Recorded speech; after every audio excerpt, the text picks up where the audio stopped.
महाराजांनी मला समजावलं होतं, आपण सगळे एकाच समाजाचे आहोत, म्हणून एकमेकांच्या मदतीसाठी उभं राहायला हवं. आणि तुम्ही दोघं इथून महाराजांना भेटायला जा. तुम्हा दोघांना बोलवलंय.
अरे तुम्ही तो का जेवा, या लोकांचं नेहमीच नाटक आहे हे मला लई चांगलं माहितीये. काका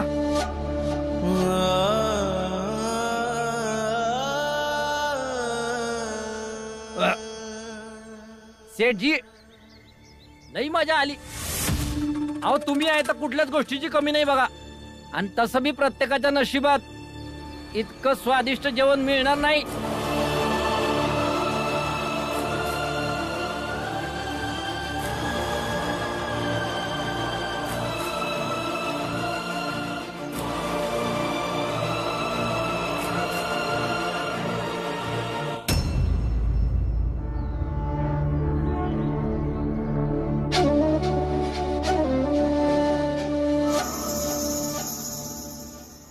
काय झालं भीमराव?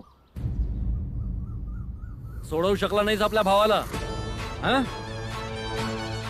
आम्हाला बघ, आमच्याकडे सामर्थ्य आणि पैसा दोन्ही आहेत, म्हणून आम्ही चुकीच्या लोकांना पण सोडवलं. आणि तुझा भाऊ तर खरा होता ना, तो आताही आतमध्ये आहे. आणि जर का तुझ्यात हिंमत असेल तर आपल्या भावाला बाळाला सोडून दाखव.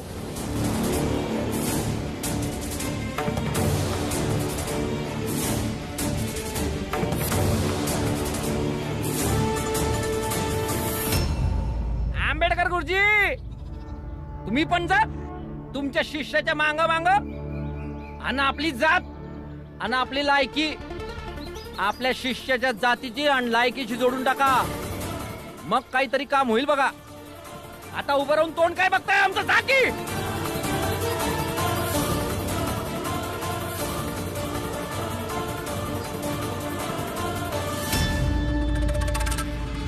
वकील बनायची लायकी नाही याची, आणि आमच्या सोबत लढायला निघाला हा. भीम, भीम, बाळा दादा, तुम्ही त्यासनी सोडून दिलं आणि माझ्या भावाला, तो तर अजून बी आताच आहे. हे बघ, वकिलाने जमानतीचे कागद पाठवलेत आणि जमानतीच्या बदल्यात पैसे जमा केलेत. तूही जा आणि घेऊन ये. सोडून देऊ तुझ्या भावाला? हे तर आम्हालाही माहित आहे. पैसे दिल्याने वकील जमानतीचे कागद बनवेल. बघा आता जेही काही आहे, माझ्या हातात काहीच नाही. आता तुम्ही लोक इथून जाऊ शकता. पण हे चुकीचं आहे ना. ज्यानं चोरी केली त्यांना तुम्ही सोडून दिलं आणि माझ्या दादाला तो अजून आताच आहे. मगापासून तुमच्या दोघांची नाटकं बघतोय. चला निघा इथून, चला. गुरुजी, गुरुजी,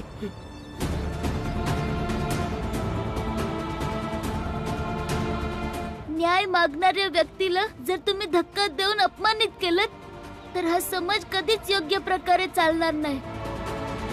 मी असं नाही म्हणत आहे का तुम्ही दया करून बाळादाताला सोडून द्या म्हणून. मी फक्त हे बघायला आलो होतो का तुम्ही बाकीच्यांना कसं काय सोडलं. पण इथं येऊन माहित पडलं का न्याय फक्त पैक आणि शक्तीनं मिळतो. झालं तुझं बोलून. जे चाललंय तसंच चालू राहणार. चला निघा इथून. चल भीमराव, दुसरा कोणता तरी मार्ग शोधू.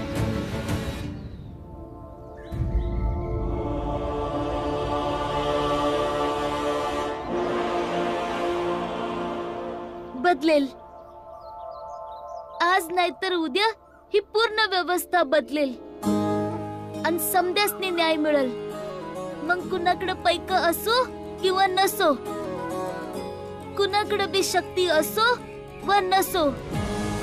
आणि आता माझ्या जीवनाचं हेच लक्ष असेल का ह्या व्यवस्थेचं परिवर्तन व्हावं आणि समद्यासनी सन्मानानं जगण्याचा हक्क मिळावा. चला गुरुजी.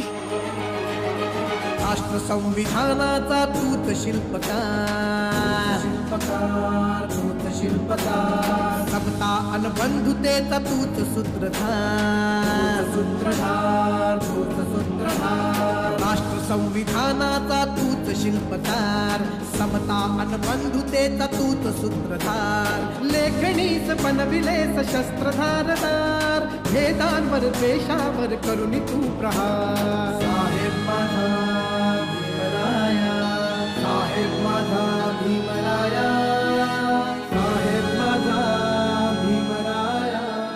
हा एवढूसा मुलगा मोठमोठ्या गोष्टी करणार आणि आपण ऐकत राहायचं, ते पण ह्याचं फालतूचं ज्ञान आहे, तोंडाला येईल ते बोलायचं. मी पाहिलंय, हा मुलगा सामान्य नाहीये. इतक्या वर्षापासून नोकरी करतोय. हाच एवढाचा पोरगा आपल्या सख्ख्या भावाला कायद्याच्या हवाली करतो आणि मग हाच लोकांपेक्षा वेगळं बोलतो. लोक कायद्याला फास समजतात म्हणून लांब राहतात. फसले तर त्यातून सुटून पळायचा प्रयत्न करत असतात. पण भीमराव तो हे म्हणतो की या व्यवस्थेला बदलेल किंवा नाही बदलेल, पण हिम्मत तर दाखवतोय ना. मग सलाम करा त्याला. कायद्यामध्ये राहून तुम्हाला एवढं पण समजत नाही का चुकीचा विचार करता येते? तुम्हाला दिसत नाहीये हा भीमराव तो आपल्या समाजासाठी लढतोय.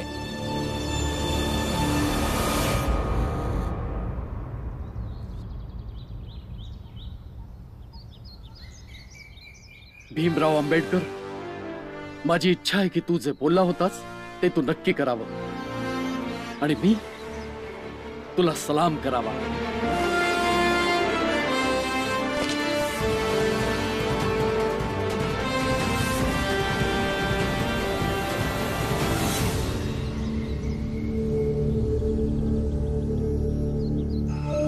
असं फुटकं नशीब कोणत्याच बाईच्या नशिबात नको. नवरा घराला घर मानत नाही, उलट घराचा अनाथाश्रम करून ठेवले.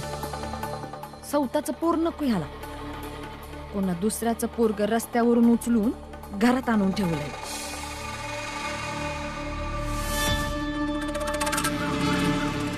बघतोस काय? डोळं फोडून टाकीन. जेवण पण करायचं, भांडी पण घासायची, सौंद करायचं या घरात.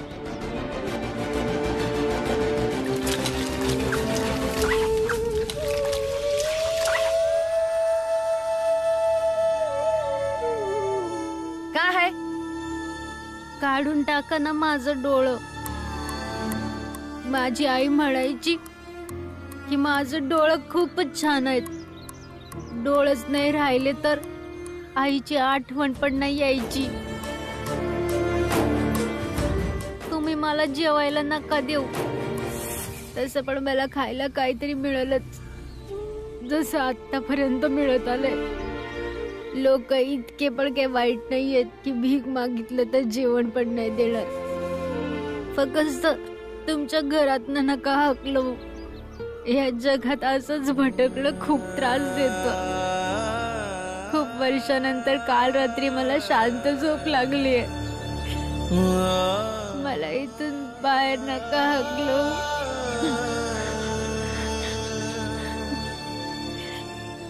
बनवेन म्या जेवण. नाही बनवलं तर परत हे ओरडतील मला. जा आता. तुझ्या रडण्याने मला काही बी फरक नाही पडणार. आणि तसं बी आपली आई ती आईच असते ना. दुसरी कोणती बाई तुझी आई बनल ना कुठला दुसरा माणूस तुझा बाप बनल. जा आता इथनं.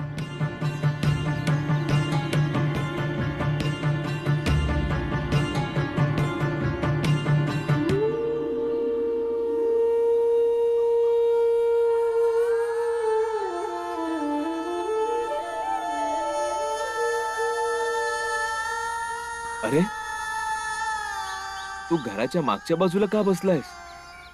मी घरामध्ये शोधत होतो तुला.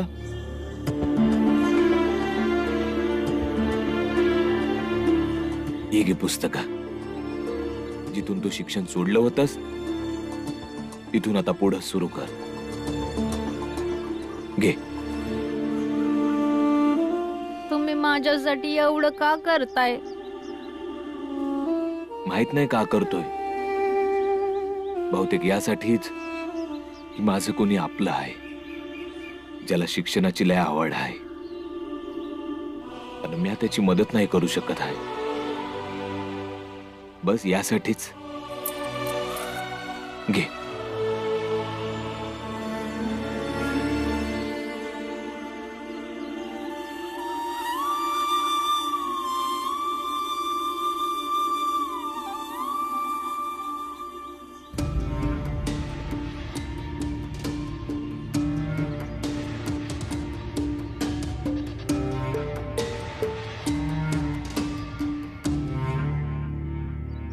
जर तुला काही त्रास असेल तर फक्त 2 लोकांचं जेवण बनव. मी आणि तो पोरगा, आम्ही दोघं एकाच ताटामध्ये जेवू. हे बघा, तुम्हाला सारखं मला घालून पाडून बोलायची गरज नाही. मी करेन समद्यांचा स्वयंपाक.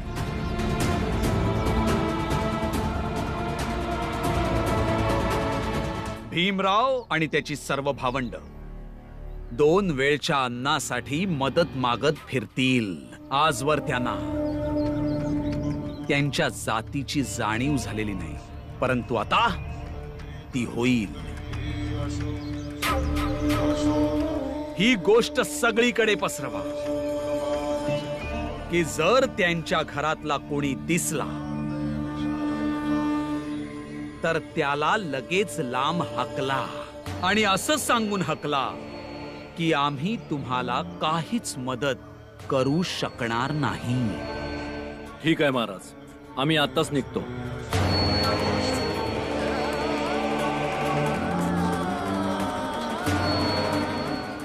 महाराज, जर तुमची आज्ञा असेल तर मला काही बोलायचंय. बोल.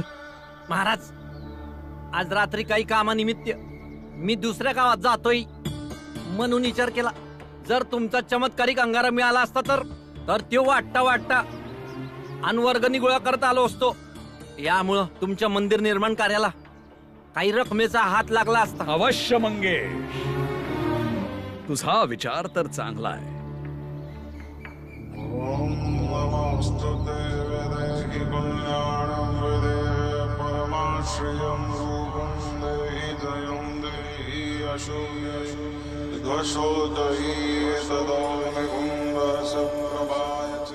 थांब. जी महाराज. लक्षात ठेव, ज्याला कुणाला हे देशील त्याच्याकडून त्याला झेपेल तेवढी त्याची किंमत अवश्य घे. भक्ती आणि श्रद्धा शक्तीने सांभाळली जाते. श्रीमंतांकडून जास्त पैसे घे आणि गरिबांकडून भले कमी घे, पण पैसे नक्की घे. जशी आज्ञा महाराज.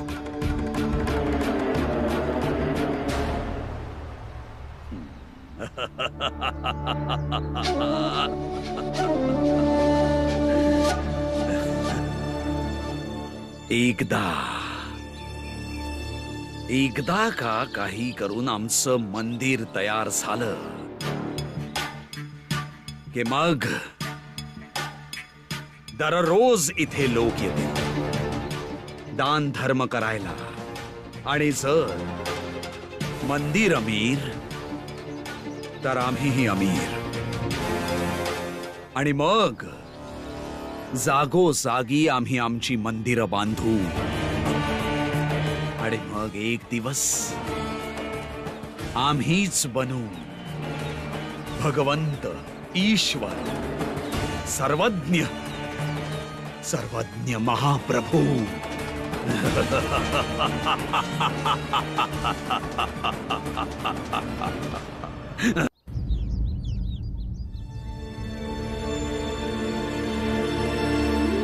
बाळादादाचं काय झालं? बाळादादा नाही आला.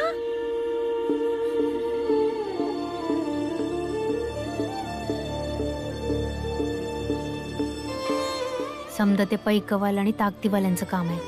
ज्यांनी चोरी केली होती ते समजे सुटले आणि आपले बाळदादा ज्यांनी चोरीचं पैक पकडून दिले त्यांना नाही सोडलं त्या लोकांनी.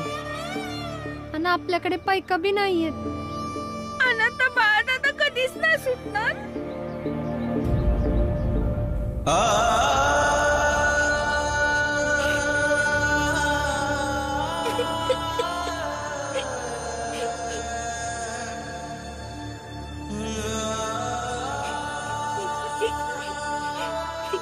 भीम नका रडू. भीम नका रडू.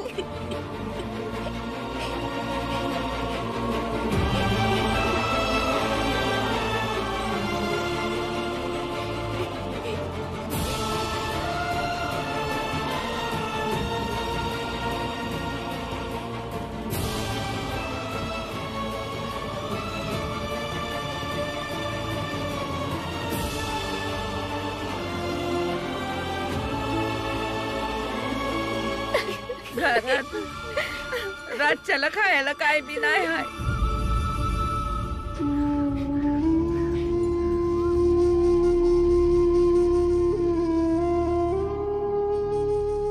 पुरंजन आला होता पैके घेऊन मदत कराया, पर तुळसा आणि मंजुळाने त्याला परत पाठवलं.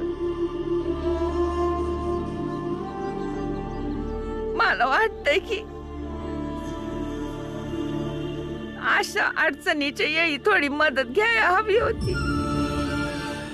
आणि तो कुणी परका नाही आहे ना. काही हरकत नाही आत्या.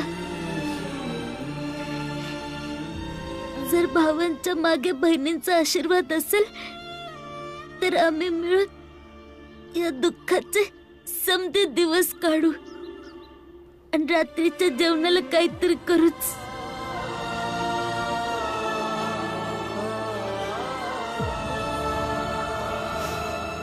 चल भीम, काम शोधायला जाऊया.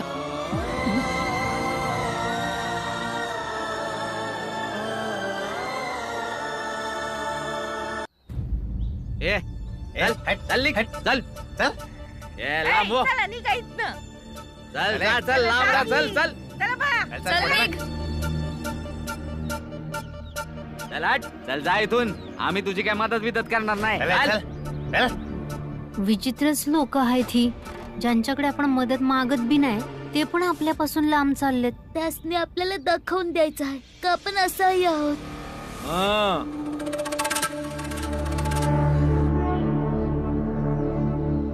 तर आता हे सगळं बघून तुम्ही लक्षात घ्या की तुम्ही असहाय्य आणि अस्पृश्य आहात. तुम्हाला कोणची मदत घेत नाही तर भीक देतो आम्ही. आता जर का आमची बरोबरी करण्याचा हट्ट सोडून दिलात, जे तुम्हाला हीन समजतायत ना तेही तुमची मदत करू शकतील. काय करणार मदत? काय करणार मदत? आणि आम्ही मदत मागत पण नाही आहोत कुणाकडून. तू मदत माग किंवा मागू नगस, आम्ही तुझी मदत नाही करणार. आणि आम्ही समधी यामुळं वरडतोय की तुझा समदा भ्रम तुटावा आणि तुला जाणीव व्हावी की तुझी लायकी काय. भ्रम तर तुम्हा लोकांना झालाय, नाहीतर मदत तर आमच्या जातीतले समधे लोक करायला तयार आहेत. पण तरी बी आम्हासनी काम पाहिजे, मदत नाही. हा मग काम भी नाही देणार. शेठजी, तुम्ही आम्हासनी काम देणं बंद करू शकता, पण आमची जगण्याची आणि संघर्ष करण्याची आशा नाही मोडू शकत. आणि एवढा विश्वास आहे तर तुम्ही असं उभं राहण्यानं आणि असं बोलण्यानं आणि आम्हासनी उपाशी ठेवल्यानं आमचा जीव नाही जाऊ शकत. तुम्ही समधे बघाच, मला बी आणि माझ्या कुटुंबाला बी. आणि विश्वासानं सांगतो का आमच्यापैकी कुणी बी मरणार नाही, कोणत्या बी परिस्थितीत नाही.